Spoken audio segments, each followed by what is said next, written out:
మీరు ఎప్పుడన్నా గమనించారా? మన జీవితంలోకి కొందరు కొత్తగా వచ్చినప్పుడు, మన మాటలకి వాల్యూ ఇస్తారు. మన ప్రెజెన్స్‌కి ఇంపార్టెన్స్ ఇస్తారు. కానీ కొద్ది రోజులకి అవే మన మాటలు, కానీ వాళ్ళ బిహేవియర్ మాత్రం మారిపోతుంది. అప్పుడు మనకొక ప్రశ్న వస్తుంది. నేను మారానా? లేకపోతే వాళ్ళు మారారా అని. ఈరోజు ఇదే విషయాన్ని మనం తెలుసుకుందాం. ఈరోజు మన టాపిక్ మనము దగ్గరయ్యాక ఎందుకు విలువ తగ్గిపోతుంది? దీని వెనకాలున్న సైకాలజీ ఏంటి? దాన్ని మనం ఎలా హ్యాండిల్ చేయాలి అన్న విషయాన్ని ఈరోజు తెలుసుకుందాం. మనమందరం ఎప్పుడో ఒకసారి ఇది ఖచ్చితంగా ఫేస్ చేసే ఉంటాం. మొదట్లో నువ్వు నాకు చాలా హెల్ప్ చేశావు. నీతో మాట్లాడితే చాలా హ్యాపీగా ఉంటుంది అన్న వాళ్ళే, కొద్ది రోజులకి మనల్ని ఇగ్నోర్ జేయడం, మనం మెసేజ్ చేస్తే లేట్‌గా రిప్లై ఇవ్వడం, మనకి రెస్పెక్ట్ అనేది తగ్గించడం అనేది జరుగుతూ ఉంటుంది. అసలు ఇది ఎందుకు జరుగుతుంది అనంటే, ఫస్ట్ రీజన్ ఫెమిలియారిటీ. సైకాలజీలో ఒక కాన్సెప్ట్ ఉంది. అదే ఫెమిలియారిటీ బ్రీడ్స్ కంటెంప్ట్. దీని ప్రకారం మనము చాలా తక్కువ టైంలో ఎవరికైతే ఎక్కువగా ఫెమిలియర్‌గా ఉంటామో, ఎవరికైతే మన గురించి అన్నీ తెలుస్తాయో, వాళ్ళు అన్నీ తెలుసుకున్న తర్వాత ఎలా ఫీల్ అవుతారు అనేసంటే, ఈ పర్సన్‌లో ఏం స్పెషల్‌నెస్ లేదు. ఈ పర్సన్‌లో ఏం యూనిక్‌నెస్ లేదు అని ఫీల్ అవుతారు. అంటే వాళ్ళకి ఈ పర్సన్ కూడా కామన్ పర్సన్ లాగానే స్పెషల్ ఏం లేదు అని అనిపిస్తుంది. ఫర్ ఎగ్జాంపుల్ మనం కొత్తగా ఫోన్ తీసుకున్నప్పుడు దాన్ని స్టార్టింగ్‌లో ఎంత అపురూపంగా చూసుకుంటాం. అదే ఫోను ఒక 6 మంత్స్ తర్వాత చాలా కేర్‌లెస్‌గా యూజ్ చేస్తాం. ఇక్కడ ఏం జరిగింది అంటే ఫోన్ అనేది మనకు చాలా కామన్ అయిపోయింది. అందుకని మనము దాన్ని అలా ట్రీట్ చేస్తున్నాం. అదే విధంగా పీపుల్‌కి కూడా మనం కామన్ అయిపోతాం. సెకండ్ రీజన్ వచ్చేసి ఛాలెంజ్ లేకపోవడం.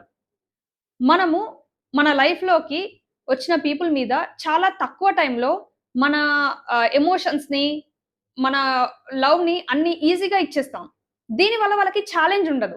ఛాలెంజ్ లేకపోవడం వల్ల క్యూరియాసిటీ ఉండదు. క్యూరియాసిటీ లేకపోవడం వల్ల ఆటోమేటిక్‌గా రెస్పెక్ట్ అనేది తగ్గిపోతుంది. థర్డ్ రీజన్ ఇది చాలా ఇంపార్టెంట్. కానీ ఇది చాలా మంది దీన్ని గుర్తించరు. అదేంటి అంటే ప్రతి పర్సన్‌కి ఒక అన్‌ఫిల్టర్డ్ సెల్ఫ్ అనేది ఉంటుంది.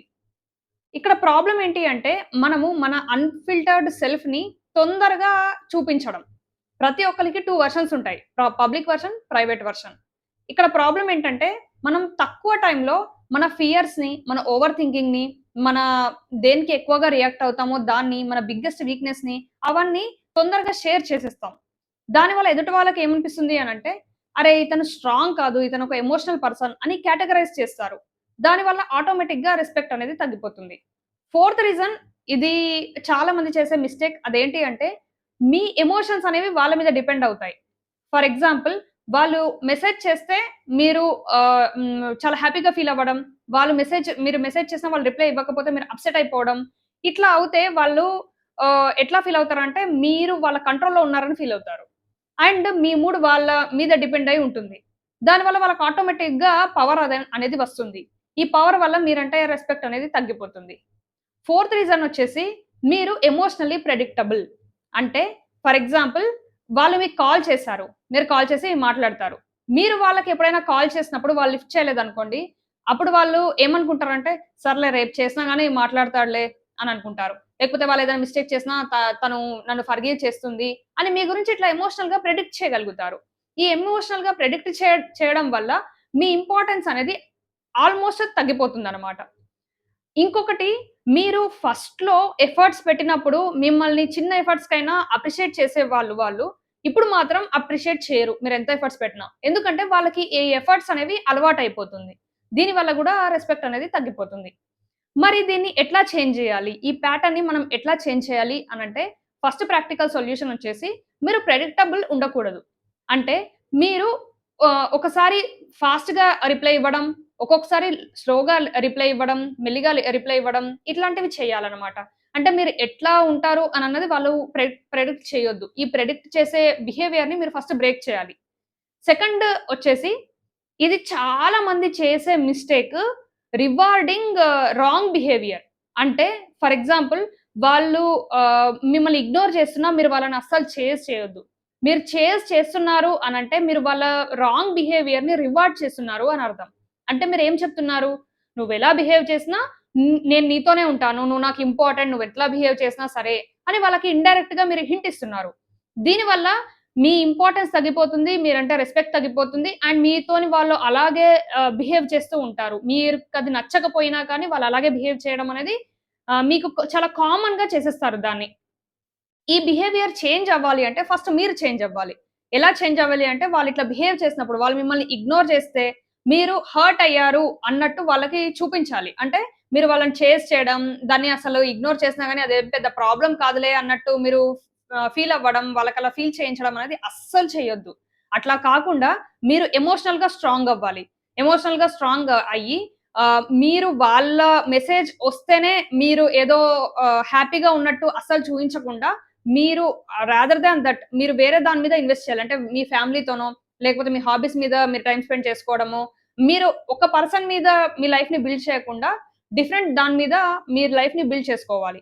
ఇది చూసిన వాళ్ళకి ఆటోమేటిక్‌గా మీరంటే రెస్పెక్ట్ ఒస్తుంది. వాళ్ళకి తెలుస్తుంది. అరే! నేను ఈ బిహేవియర్ చేయడం వల్లనే తను హర్ట్ అయినట్టుంది. లేకపోతే అతను హర్ట్ అయినట్టున్నాడు. నేను చేసింది రాంగే కదా! అని వాళ్ళు రియలైజ్ అయ్యి అది ఇంకొకసారి చేయకుండా ఉంటారు.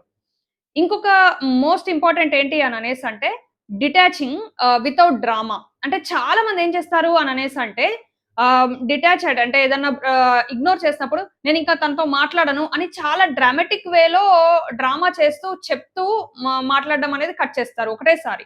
అట్లా చేయొద్దు.